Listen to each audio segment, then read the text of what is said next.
tonight I'm speaking with Matt Levesque, who was president of the town council in Barnstable. I was his VP for a year.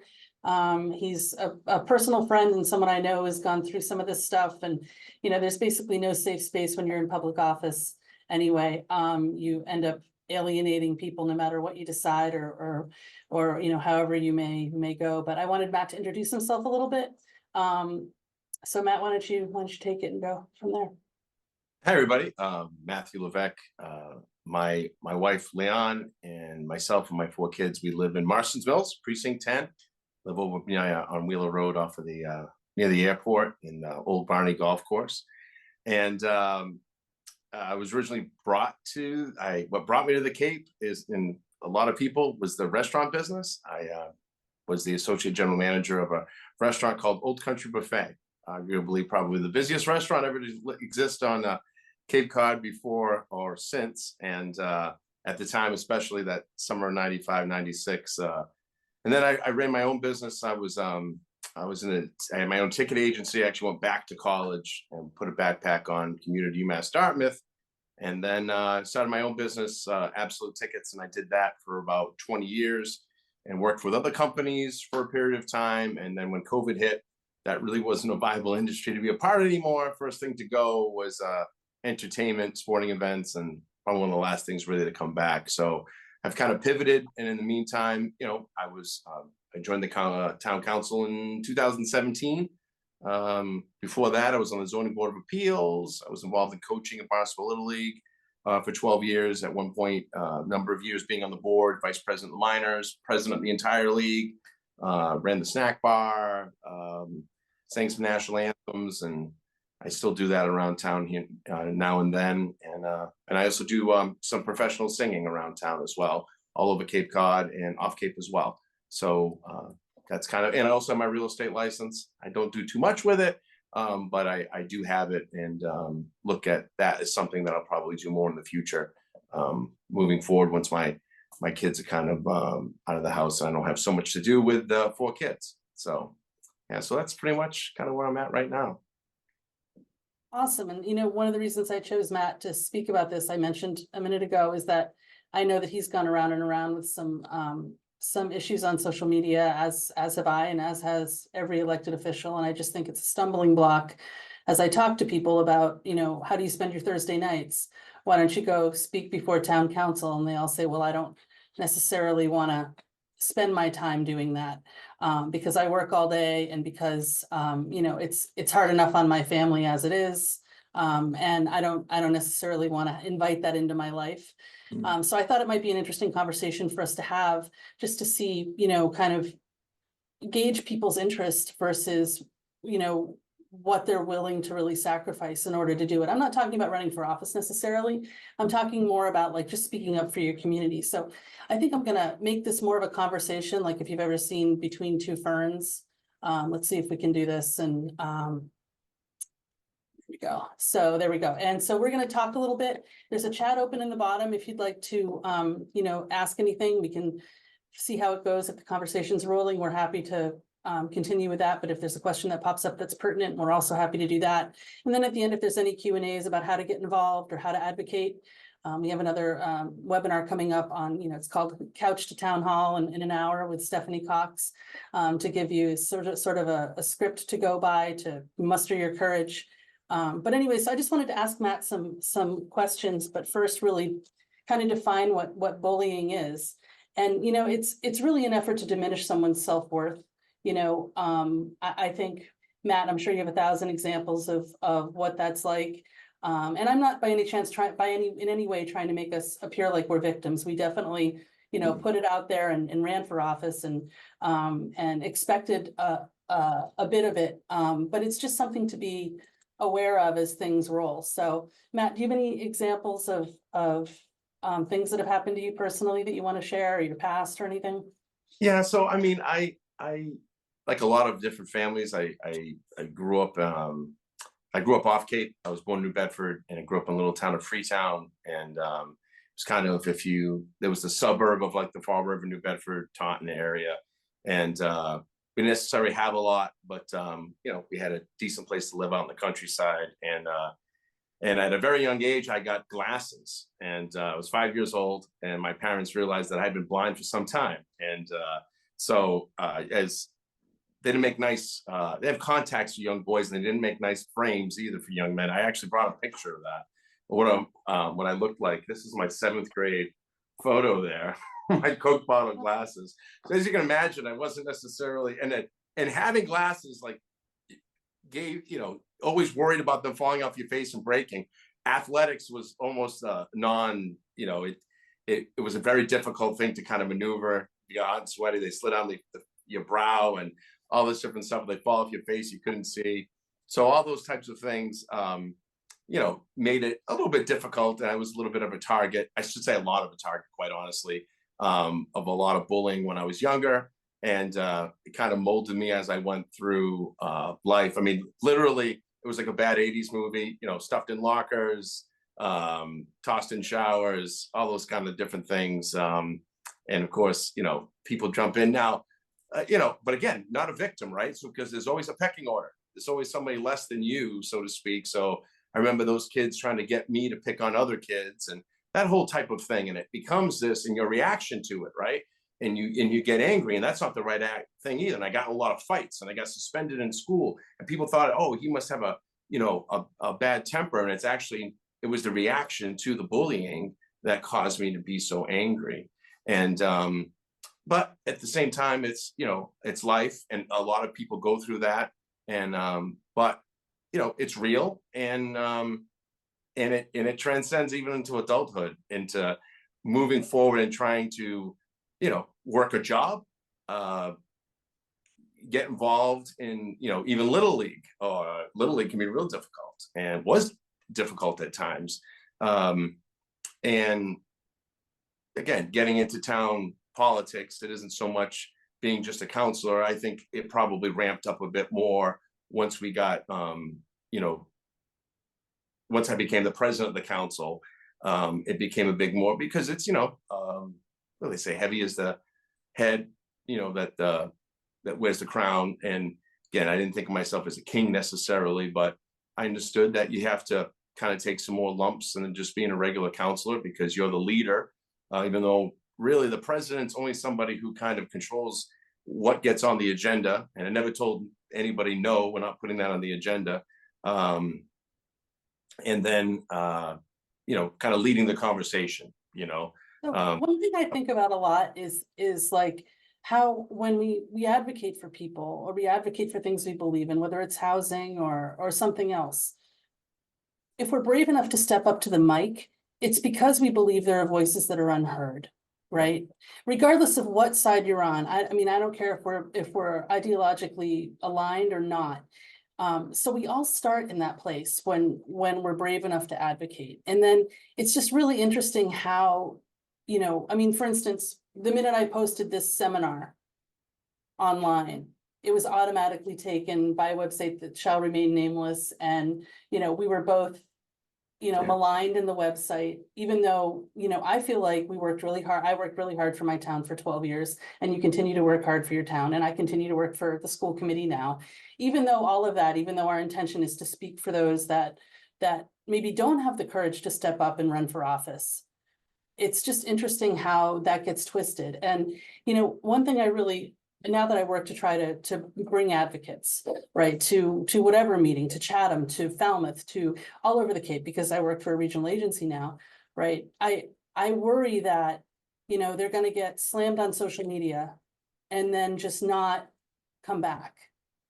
And so, the tactics of that, and it's like, it's humiliating, right? Like, and the bullying can happen in a bunch of different ways, whether it's, social media or verbal abuse. I used to get emails in all caps all the time, and but really I have to say, when it's the keyboard warrior type of a thing, there's something about that really deters a lot of folks from coming forward and I think saying really valuable information. On top of that, they're working 2 jobs, or they're busy doing other things, or they're managing kids or whatever. Everyone has their very full life.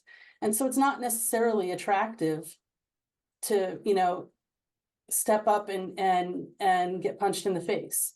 So what are some of the techniques you use when, I mean, I noticed there was one on a social media website about you with a green face recently. Yeah, Yeah, so then that's from your theater that you do. So yeah. how do you take that and then put your tie on and go do business for the town? What's your trick? Yeah, I mean, that was also part of like a dream come true for me to do something with the Katuitt Center of the Arts. When I tried to, even as an adult, right, try something new, do something, and something I always wanted to do was see if I could really sing.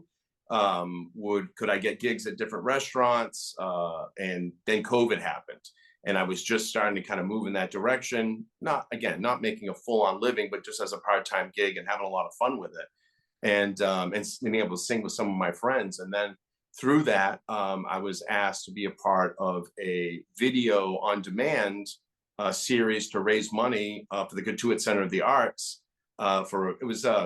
It's a play on something called Twisted Broadway. Twisted Broadway is something that started on Broadway as a big fundraiser where men would sing songs originated by women on Broadway hits, and then vice versa, women singing songs originated by men on Broadway.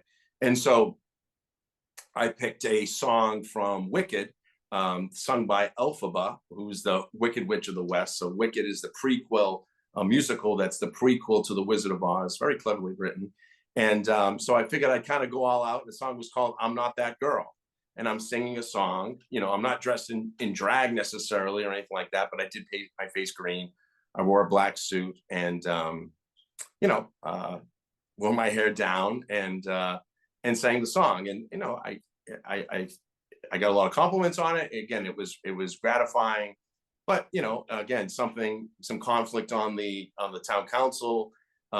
This person decided to take a snapshot of that with the Katuitt Center of the Arts like logo on the, and again, it's just something that we were trying to raise money for Katuitt, and it was something that was originated on Broadway, the Twisted Broadway. That's there to raise money for AIDS research. That was originated years ago. And so to kind of use that to poke fun, it's just kind of a low blow, but I guess you just can't respond.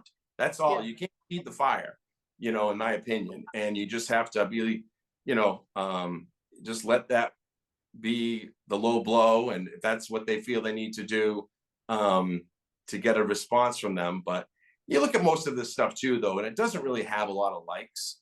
It doesn't really have a ton of response, so you kind of have to, even though it hurts and you want to maybe sometimes respond, you just have to realize, the source, and that it's not worth your time to really respond to it, because it's just, they're not looking for us. That's a lot of things too, is they're not really looking for a solution. They're looking to, a lot of the times bullies, they're just looking, like even when I was a kid in the playground, they're just looking to look cool. They want a big splash, make themselves look better by making you look bad, right? It's not necessarily to discuss an actual conflict or find a solution. It's just they want to be strong. They want to show they're the strong person. Their point of view is correct. You're clearly not worthy. I actually even said at the end of my last meeting as president, running the meeting, and I said, I understand I'm not perfect, but I really did try the best I could with what I have. And that's another thing, right? Like the humanity and the next day, taken out of it. They said they took that, right? They took that. That was said. He said, I was trying, you know what I mean? And you know what? It wasn't good enough, and good riddance. Okay. So, So what do you you're say? exactly right. Nothing to say. They're not looking to have a constructive conversation to solve any kind of problem in town, So it's just it's so bewildering, right? That you can put your best effort forward and still receive that. I mean, even if you don't agree, like we're adults, we can disagree. Right. But to take those tactics is like, I recently saw something about myself. I'm actually like flattered. I have no power anymore, but I'm still all over everything, but I saw something about myself and I called the people that were talking about me because I had their number and I'd worked with them over the 12 years that I was on the council, and I don't know if that's a technique anyone could use, because I want to get some techniques about how to kind of, deflect the criticism. So, I just called him up and I said, really? Like, we work together. Like, if you have questions about, of course, it was riddled in a post that was full of all sorts of, half-truths and nonsense. But I just said, I thought we had respect for each other, and that's too bad. So in the future, if you have questions about what I've done or who I am or what I'm doing, it'd be good if you could call it and clear it with me. And I realize, my husband says every once in a while, major zingers that just set me back on my heels. And the one thing he said to me a couple of years ago was, why do lions always think everyone's a lion? And I was like, oh yeah, so right. Not everyone's going to respond to these situations the way I would or you would. So I've been asking around to different friends that I respect and that have that grit and but they're soft spoken. Like there were a few speakers at the last town council meeting that I thought were fantastic. And so I asked, what do you do to buffer yourself from criticism? And they said that because I'm soft spoken, I don't tend to get a lot of criticism. Because I speak respectfully, I don't tend to get a lot of criticism.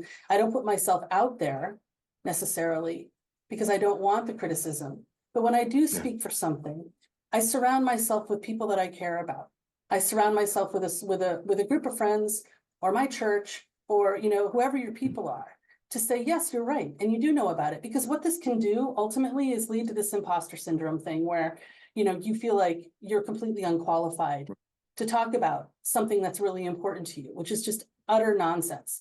And I say this especially about the housing thing.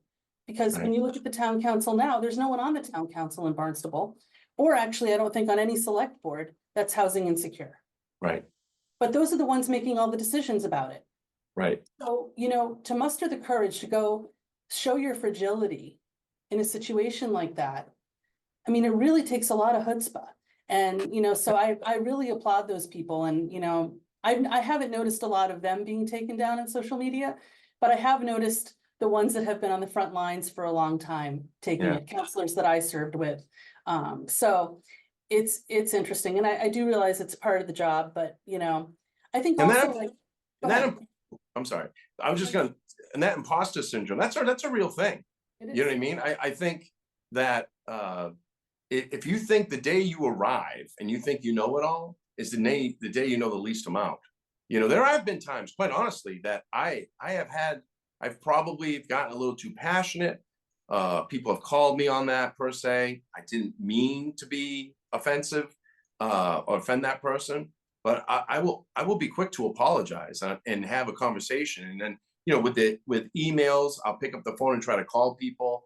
I very much don't think social media and email is the way to solve conflict. You try to reach out to somebody in text message.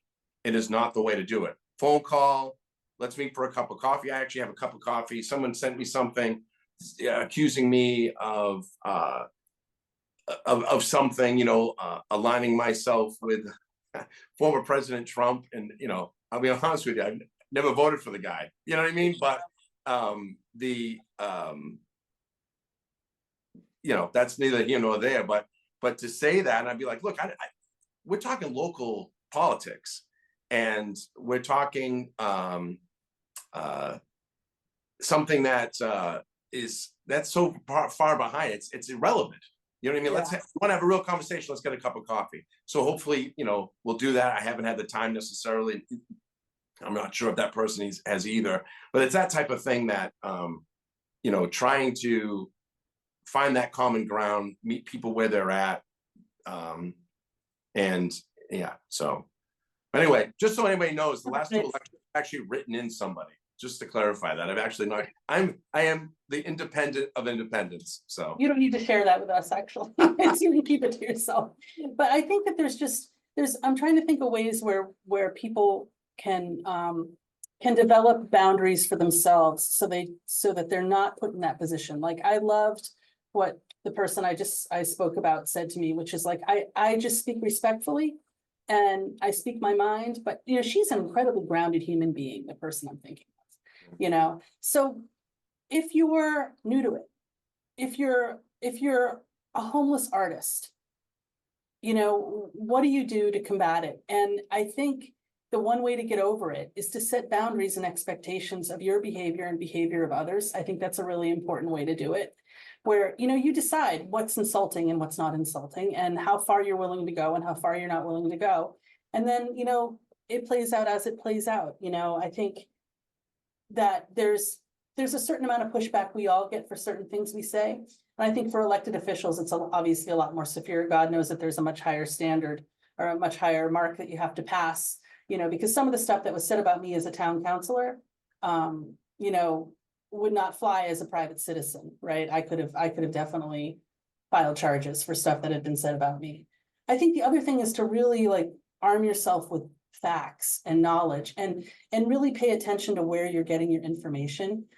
Because, we don't really have a very strong newspaper, obviously, right? So, if you are looking to advocate for housing, or you're looking to advocate for schools, where do you find the information? Who are you going to go to? And I think, town councilors are definitely, whoever your representative is for town council is obviously a great way to go for local politics, or your school committee, reps or whatever. But I think that's also really important, is to figure out both sides of the story before you step up to the dais or the lectern, I don't know how you feel about that. Do you find that to be good advice generally? Yeah, I mean,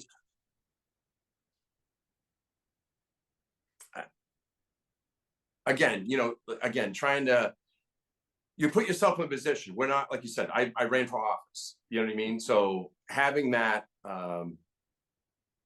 ability to be able to accept the fact of the things that you cannot change, right? You can only control what you can control. So, but to your point, it is a higher calling to a certain extent. You're going to have to understand that you're going to, these are no surprises, right? We can't, again, not victims, but again, I'm not better than either. So it's like having that's my internal struggle too. Is like, I don't want to come off that, because I'm in this position, it's working together. It's like, I'm not here to carry anybody.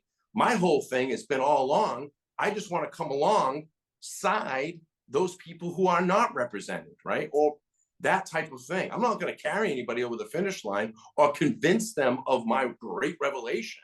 What it is like, here's the facts that I have. You come up with your own decision. We can agree to disagree. Yes, you get passionate about certain things.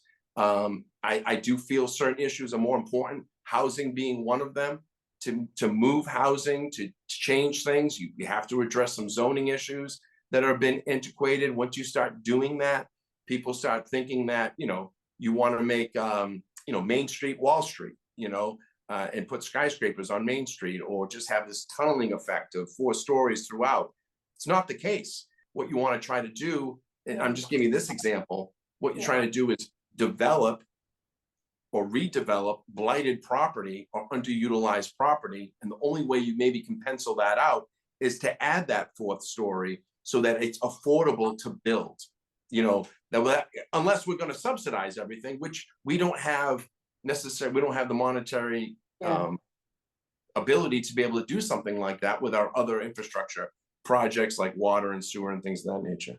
So it's that's, one thing you mentioned that I think is super important, Matt, is the whole concept of truth.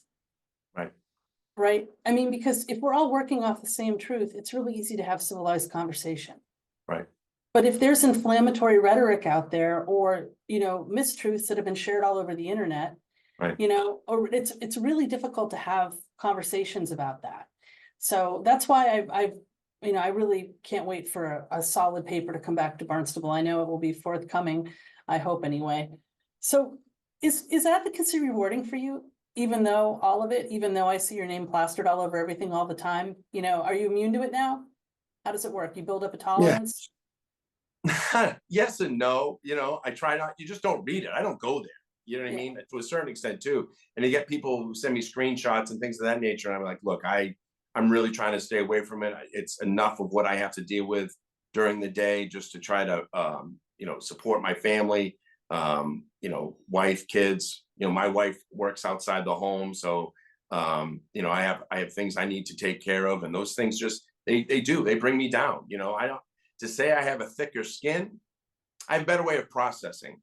You know what I Yeah. mean? I don't think I really have a fix. And you know, as somebody who I consider myself to be an artist, I'm not built that way. You know what I mean? Yeah. Just to be just to let everything roll off my, you know, it just doesn't happen. You know, water for ducks back. I had many sleepless nights on the Yeah. council. I wake up and you just have this thing Yeah. in mind. Yeah. Or you mishandle something. That actually kills me the most. Yeah. And I can't wait to get on that phone and try to, you know, you Make it right. a big violation, but you just want to make it right. Yeah. You know what I mean? As much as possible, because you do have to make some decisions, stress of life, different things you don't necessarily, um, handle it, correctly. You know what I mean? And one of the toughest things to do is if somebody like calls in, um, public comment or something like that, and they say something they don't have the right information. You know what I mean? And for this, and again, and they were fed that information, so they believed it to be true. And then you have to, as nicely as possible, correct that. You know what I mean? Because you can't let that information continue to perpetuate. So that's tough. You know what I mean?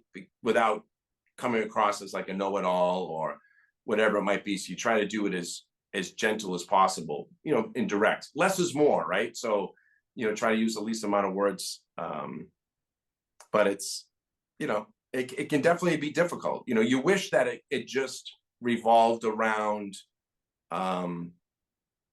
disagreements, right? That it just, that it just was a discussion, a rhetoric, discussion around just the facts and back and forth, make decision. I mean, as a council for 12 years, there was very rarely, some other than budget items and things of that nature. Sometimes things were, I'm 55% in favor of this, so I'm voting yes.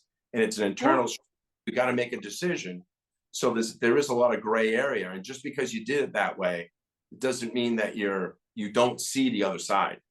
Yeah. And I think that that's okay. That's the challenging part of that particular role, and the sleepless nights might be a part of it too, where you actually wonder to yourself if you did the right thing, and you make the phone calls the next day to reach out to people who wanted you to vote the other way, and you explain your position.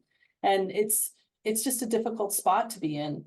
But, when you have a really rough night, I know you're not a drinker.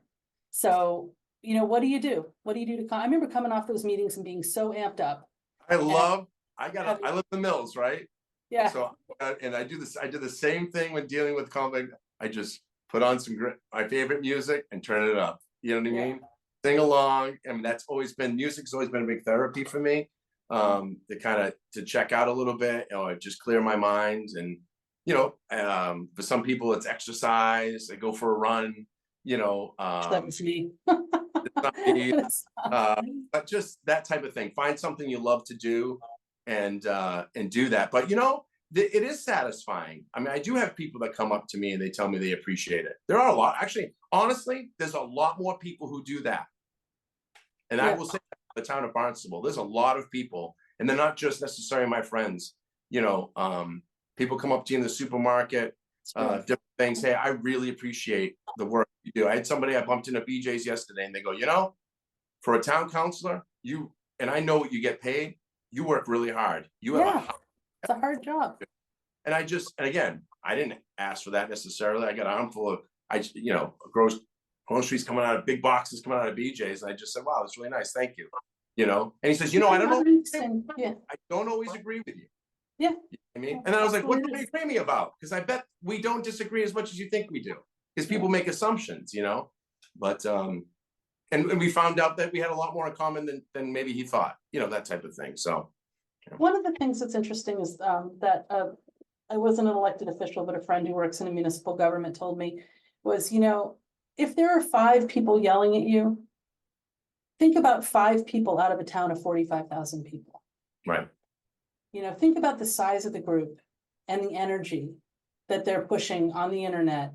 If there are 5 people trying to make you feel bad, think about all the others, and that's what I've been doing in this new role, is thinking about all the others and trying to get them to come forward, because I think there's so much more we can learn about our community. And if we can just hear from those voices, what do you think, about that, like about finding new advocates. What do you think the best way to find them was? Well, it's funny that what's ironic is that when you get a hot topic, a hot issue, you get more people to turn out. You know what I mean? Because they are, and you're seeing that even now, especially with the housing and the discussions that are happening that are necessarily, in the midst of a housing crisis, the conversation isn't necessarily, pro housing. And so people are concerned about that, and people show up, which is good. And it's not necessarily the same cast of characters that are showing up to every meeting, which is very good. But like you said, there are challenges with that. Younger people, you don't necessarily get them because they're working jobs. They're occupied in raising a family, starting a family. Their minds are at different places. You know what I mean? They're not necessarily looking to preserve. They're looking to get ahead. And again, nothing against that preserve mentality, but I think it's important to remember everybody involved. When you have, we have a different demographic. You can see it in our school system, very apparent. You see it, I'm sure. In the school, big time. You know what I mean? And the demographic gets even more different as you get into the lower grades. So times are changing, and again, wanting to encourage those and really come alongside, get more involvement from different people groups, be it the Hispanic community, the Black community, whatever it might be. But of course, and everybody, you know what I mean? It's not just that.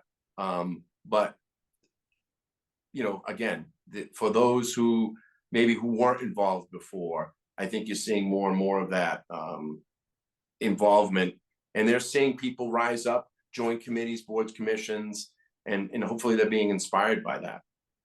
Yeah, I hope so too. I wish there was a way to get younger kids. I think the youth commission should take that up and start bringing civics back to high school, because you remember Challenge Day? Like, do you remember that Challenge Day? I think they need Challenge Day like for adults. I think it would be a really good way for us all to like break down the barriers and remember our humanity a little bit, because we get so lofty with the criticisms that we hurl around and everything. And again, I think, I really think that social media is the root of all evil at this point. It's really causing us to even, polarize more, if that's even possible, So I think, so then for people who are thinking about going to town hall to talk, I want to give them some basic things like know your facts. Call your town councilor to find out the facts. If you doubt what you're hearing from your town councilor, call your town manager, and ask them, or go through your civic association and find a reliable source of information. Find your people who are going to support you, and they don't have to be there holding your hand. But if you have a hard time, you can say, I can't believe that person said this about me on the internet, and they'll be like, oh my God, and it helps get you through the moment. And set boundaries for behavior. I mean, some people just need to be reported or called out. And, I'm at the point in my life where I just call people out. But not everybody starts there, as my husband pointed out, right? So, if a standard of behavior seems, over the top to you or particularly egregious, you have to have a way to deal with that. And remember that it gets easier, right? That if the first time you go to town meeting, you stand at the back of the room, that's a win. If the second time you speak at the lectern from a piece of paper that you wrote, that's another win. If the third time you go with your fist in the air, that's a win. There's so many ways to do. If you just reach out to the town council or to your board of selectmen with an email or with a signed letter, that's a win. And probably the safest win, I think, because there's no real communication back and forth. But I think we forget sometimes in our society that citizens are at the top of the pyramid. Right. And, they're elected officials' bosses. They're mine as a school committee member. They're yours as a town council member. And then underneath the town council of the board of selectmen and below the people, right, is the town manager. And then everybody else that works under him or her or town administrator. And I think we forget that power paradigm, and we've allowed a lot of our power to slip away.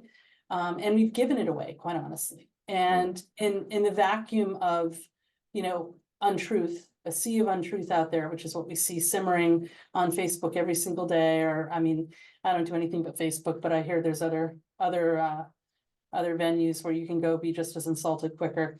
Then, it's just really important that we remember our self-worth and remember that if you are somebody who has something to say about housing, you can speak with confidence about your particular experience. Right. You're an expert on your experience. That's No matter what. Can't Yeah. take it. That's right. So that's the hard part, I think. Anyways, so I'm gonna open it up to questions, I think, at this point. Does that sound good? I just saw one pop in. Yeah, one did pop in. It's from Lisa Chase. Let's see if I can read it to everyone. Okay, your conversation makes me think of one of my favorite quotes. It's not the critic who counts. That's right. I love this one. Not the man who points at how strong the man stumbles, or where the doer of deeds could have done them better.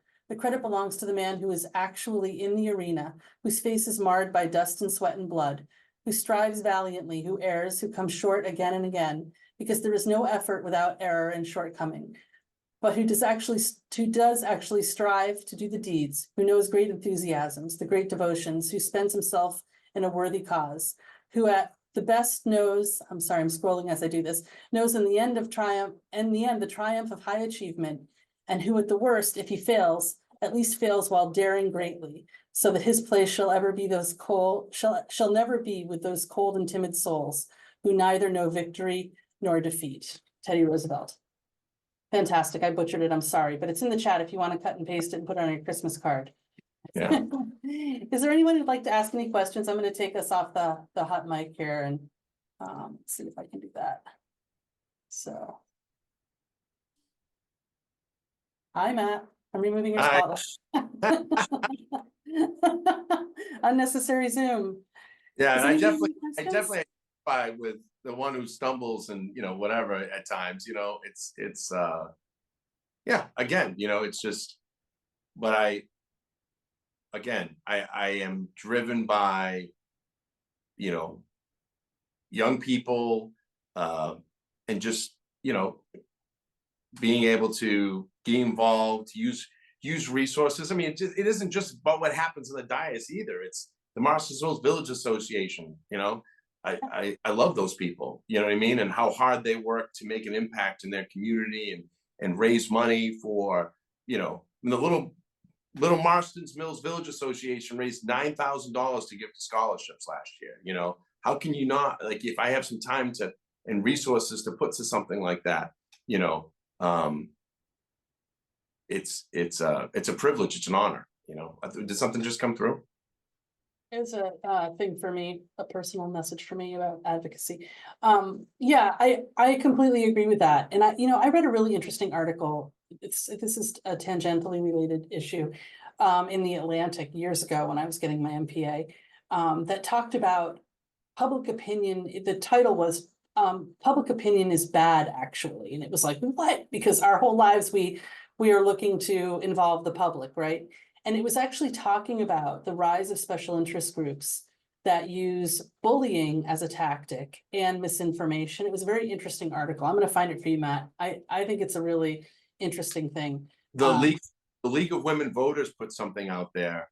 The League of Women Voters put something out there, and they had two professors of journalism from Northeastern come and speak about that. The difference between misinformation, which can be kind of done accidentally, and disinformation, when you're spreading misinformation, that what you're putting out there to be true is false. And you'll see that on these social media platforms too. They'll put out something, blah, blah, blah, blah, realize it's false, and then they take it down. You know what I mean? But in the meantime, rumors are spreading and people are talking about it. And again, it's not true, but they're not really held accountable for that because unless those people, I guess, want to go and, sue or different things like that. But again, why waste your time, Yeah, I know. It's like, so it becomes like this wave of criticism that prevents people from stepping beyond the breaking point, right? We had people apply for positions of the appointments committee. This is from what I understand, for our appointments committee, the agenda was released. Each one of those people were listed and critiqued on a social media platform. Can you imagine that? A citizen that just wants to get going towards this. And from what I understand, there were a number of them that just said, yeah, you know what, never mind. Please just, I'm not going to apply for that position anymore. And I don't even know if anything was negative said about him necessarily, but it was just the point of, oh my goodness, I'm getting, The you know, scrutiny. my children's names or whatever it is are being, that type of thing. So it's, Yeah. and I'm not even sure if that necessarily happened. It's just, I know it happened on another post on a public figure, but again, so it's why open yourself up to that? I will say again, it is worth it. I think it's worth it for my kids to see that you Yeah. need to do these things in your community. You're trying to be an example in your community. You want to show how it can be done. I also had incredible history and civics teachers in school growing up, incredible. And unfortunately, my government teacher, Mr. Gorman, he was amazing. Had that class my junior year in high school, and you learned about all of that. And his reasoning why you don't really see it too much, and again, I'm not sure, is they don't have an MCAS to that. They don't teach to that because they don't test to that anymore. That sounds So they don't probable. necessarily, you know what I mean? So Well, I agree with you. I have to say, after 12 years of service on the council, it was worth it, even the sleepless nights. Yeah. And I feel like school committee's worth it too, even though it's a much longer haul. But I do have a question. Jillian has a question. Jillian Douglas. Hi, Julian. Hi, Jillian. Hey guys, I don't really have a question. I was just gonna do a shameless plug because I'm a huge advocate of safety in numbers, and I feel like a lot of times people find their voice when they're amongst others that share their interests. And so the Hack Walk for Hope, which is May 19th, 3 different locations, one in Falmouth, one in Orleans, and one in Hyannis. And I just encourage anyone to attend that. It really is a fun event. It's a great opportunity to ask people their questions, converse about housing while you're walking. It's just a wonderful event, and it also if you donate or participate, you're contributing towards a very worthy cause. So that was. Thanks for the plug. I'll be in Hyannis. It's also I Hyannis think Open I will be Streets. with you there. Good. It's also Hyannis Open Streets Day, which is good. Oh, great. Yeah. So let's see, there's a question from Maggie Spade, who I went to high school with. Hi, Maggie. Let's see. Get her question up here. Okay. You mentioned outreach to the POC in the community, so people of color in the community. On the issue of race or lack thereof and bullying that occurs sitting on boards, how do we encourage more people of color to run for office, sit on boards when they're likely to be subjected not to just white people's problems with bullying, but racist comments on top of this? So the question is, how would you encourage people of color to run for committees, boards, etc.? You want to take a stab, Matt? Again, I do not think that people of color, Black, they don't want to be, I'm not going to say it's not going to happen, you know what I mean? But I will tell them I will be right alongside you to stick up for you. And I will stand alongside you to promote you and give you whatever help I have and whatever resource I have to help your involvement in the community, because it's needed. Because, again, it's that whole idea of fear. You can't let that fear control you. You know what I mean? That these things will come, you know what I mean? But to break down barriers, somebody's got to stand in the, someone's got to stand up and say something, and that type of thing. And you have to, and something, they need to have a voice, and I think we saw that, through COVID, you know what I mean? When we saw all of a sudden we're doing these Zoom meetings, and that's actually, it was like a unintended benefit, was all of a sudden you have these people like, oh, I got a break from work, I'm going to call in and speak on this issue, where they would never be able to come to a meeting and wait 4 hours for something to be told because they had no idea when it was going to come up. They could just kind of have it, and all of a sudden they're like, okay, this is going to come on, and I'll come on either in public, or I'll come to public comment because I don't have to drive there. Even though I work in Falmouth, I can just chime in at 7 o'clock when open public comment, take 3 minutes of my time, get it done, and then get back to work or whatever, but I had my say. So with that, you know, that was something that we were able to use to get people involved, you know what I mean? And, you know, properly advertising positions on boards, committees, and commissions, trying to go where, and again, something, I'm not saying it was always done, but I think something that we tried to, you know, the message was we had to go where they are. No longer can we expect people to come to us. We have to go where they are. If there's an amplified POC event, I don't get to go to everything, but there was something on housing, I made sure that I made the time for that. You know what I mean? And again, I don't necessarily, I'm not able to attend everything. You know, as you know, I'm involved with the Brazilian Health Ministry and helping them deal with some food security issues. And again, just being a friend, you know, and calling these and letting them know that you have their best interests at heart, building that trust. And that allows them to, I think that encourages them to show up. I think that, I think that like for so many years, we've just been governing without extending ourselves and making the invitation to people who are actually our boss. I think that's a really big issue. So when we talk about registered voters, regardless of your color, you're the boss of the elected officials in the town. So I think getting people to realize that the table is set for them to come is important. And also the table isn't set, is it? Because, you know, we've been doing it our way for so long that it takes some encouragement to get people to come take what's rightfully theirs. Right. And what's rightfully theirs is 3 minutes of public comment. And, you know, what's rightfully theirs is to make sure they're not redlined. And these are all really serious conversations that, you know, I was a Barnstable Town Councilor for 12 years and we had very limited comment from people of color. So I am definitely looking to tease out more of those voices. I'm really looking forward to a fantastic partnership with Tara Vargas Wallace and with Lynn Rhodes at the NAACP to help with the equity that we lack. Because I think once we get these people to the table, we'll start seeing some equity in our laws. Right. And that I think should be the ultimate goal. You know, we're representing a community here, you know. So yeah, that would be that's what I do on a daily basis. I'm always in touch and trying to Reach get out. people together. Yeah, you know, realize that that's what has to happen, you know. So I did want to share one picture that I think is really funny. Matt, I'm going to rely on you to tell me if you can see it, okay? When I put it up there, because for some reason it's not showing on my screen when I show it. Can you see it? Yeah, I can see it. Can everyone see that? So, and just to make it interesting, and God adds jerks to the mix.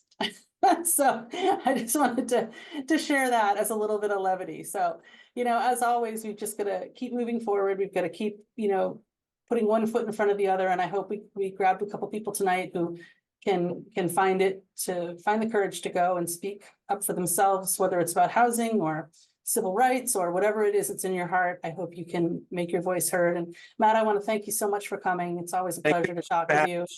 Yeah. You're a good friend and I've appreciated all the work we did together. And I'm really thankful for us. And hopefully, you know, we'll just keep going. That's what we do. Just keep going. Yeah. Try to add value everywhere we go, right? That's right. This is recorded. This meeting is recorded, so if anybody wants to look back on it or whatever, you're more than welcome to. I'm sure it'll be all over social media tomorrow. On your favorite website. So, you know, maybe you'll have a green face, maybe I'll have horns, who knows? It's just giving some ideas. But we don't care. We don't care. So we're just doing what we think is right. What it is. No, thank you very much. Not claiming to be perfect. So just doing the best we can. So thanks so much. Good night. Thank you, everyone.